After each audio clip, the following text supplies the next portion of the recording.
The UK government doesn't care about you, and they're about to prove it. What happens after the autumn budget in October will show exactly how the Labour government feels about the country and us. Believe it or not, the main problem here isn't actually Keir Starmer for a change, it's Rachel Reeves, and let me tell you why. But before I do, this is a brand new channel, so give the like and subscribe button a tap, it would really help me out. It's no secret that Rachel Reeves, or Rachel from accounts that she's so lovingly called, has had a disastrous start to being Chancellor and has Labour's first year in power. We've had the biggest tax rises since 1993. UK growth is non-existent. We've got a £52 billion black hole now, which I think has nearly doubled since they came into office. They said it was 21 billion and then it was 30 and it's gone up and up since. However, what's potentially more damaging is the employers' national insurance increase that Labour, for whatever reason, implemented in the last budget. I have an article here from the Financial Times talking about how unemployment is set to reach about 5% by this year. And realistically, this had to be predicted by the Labour government.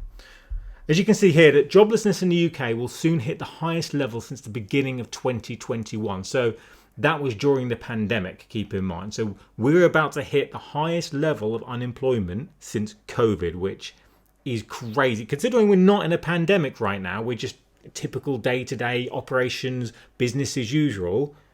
We've spiked unemployment. So if that doesn't say to you that the employer's national insurance was a mistake, I don't know what will. The article then goes on to say that the unemployment rate is on track to hit 5%. It clearly isn't there much of a stretch to understand why employers aren't hiring people, because effectively Labour's come through the back door and stealth taxed them. The article goes on to say that hiring has slowed in the UK, with many businesses blaming Chancellor Rachel Reeves' decision to increase employers' national insurance contributions. So ultimately what this means is people aren't hiring.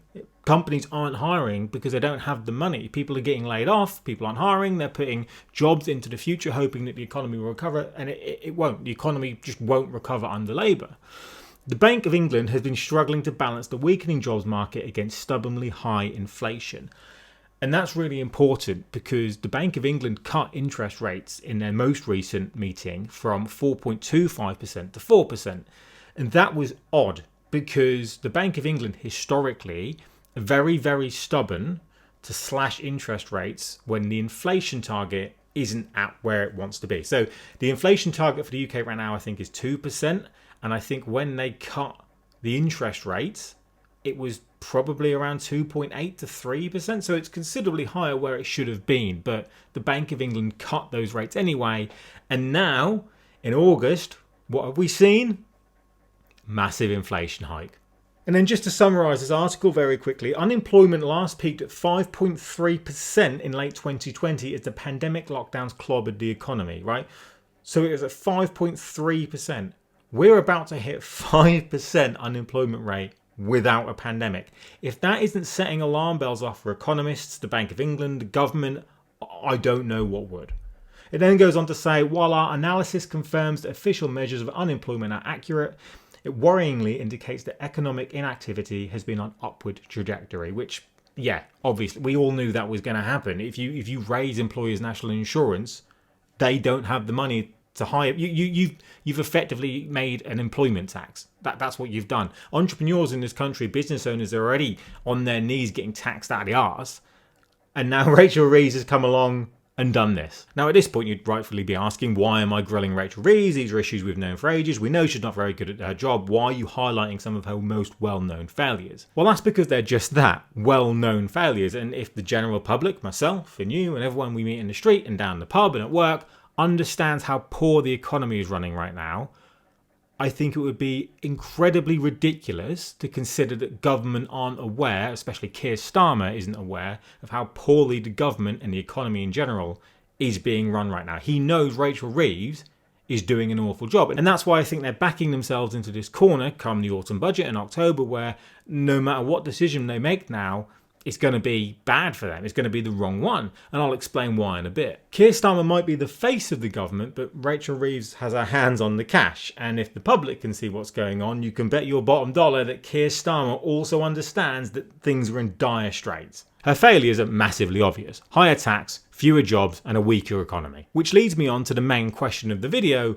Will Rachel Reeves get sacked come the autumn budget? The way I see it, Labour ultimately have two options. Neither of them are good for the Labour Party, and they're stuck between a rock and a hard place, right? They ultimately sack her or they keep her on. Let's go for option one and assume that they are going to sack her. We know that this upcoming budget in October is going to be a disaster for the country. Nobody's going to like it. Taxes going up, that's for sure. Whether that comes in the form of inheritance tax, if they come for people's pensions, which is being spoken about right now. There's rumours that they might be scrapping council tax in favour of some kind of property tax similar to like an American system. Either way, they're going to need to raise money. And there's only really two ways you can do that in government, right? You either borrow it, and I think the UK government has borrowed all they can, although there is talk of them potentially going to the IMF for bailout, which that's a completely separate video, or they tax people. And when I mean they tax people, they tax you, they tax me, right? They have to get their money from somewhere, and realistically that comes from our pockets. But if they do decide to keep Rachel Reeves on until the autumn budget and then sack her afterwards, because ultimately they know there's going to be a fallout, they know she's going to come and raise taxes, they've done it deliberately. They've waited for her to go out there, deliver this, frankly, it's going to be an awful budget. Everyone's going to be unhappy. It's going to tank the economy. You cannot tax your way to growth. People are going to lose their jobs. It's going to be an awful time. And they're going to pin all of the blame, everything on Rachel Reeves and go, look, it wasn't us guys. Rachel Reeves is the problem. That's option one. Option two, however, is they keep her on as Chancellor. They double down on her ignorance. They say that she's doing a great job and that Labour are trailblazing a path forward and they're doing great for the country and great for the economy. They put their blinders on and they just crack on. If that option happens, it shows that Labour are more interested in protecting themselves, protecting their mates, the front benchers, the back benchers, as opposed to the millions of people around the country who actually pay taxes to keep the country afloat. At that point, I suppose you could argue that it transcends incompetence and falls into almost deliberate sabotage of the country, because you're keeping someone in a position of quite large power, even though you know they're underqualified and they can't deliver the results that they promised they would when they got the job. If that was me, if that was you, we got into a job and we couldn't hit our targets, we couldn't deliver the results, we wouldn't be there. But apparently the Labour government decides to give people chance after chance after chance, even if it's a detriment to the economy and the average person. However, at this moment in time, regardless if they choose option one to sack her or option two to keep her, they know Keir Starmer is sat in a room right now, this very second, knowing that when that autumn budget comes out, the economy is going to crash. He knows that. Everybody knows that. All the business owners, all of the employees, everybody. The question is, how do they react to that?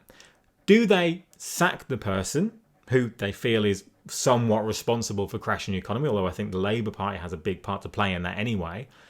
But do they sack Rachel Reeves and try to use her as a scapegoat, which ultimately is just cowardice, or do they double down on their ignorance and keep her in power to deliver another disastrous budget later on down the line? I'll be honest, I don't know which one they'll choose. Honestly, I'm torn. My gut is saying that they'll likely sack Rachel Reeves come the autumn budget. I think they'll definitely go the scapegoat route. Keir Starmer, as silly and ignorant as he can be, I don't think he'd have the gall to double down and keep someone who simply hasn't been delivering on her job.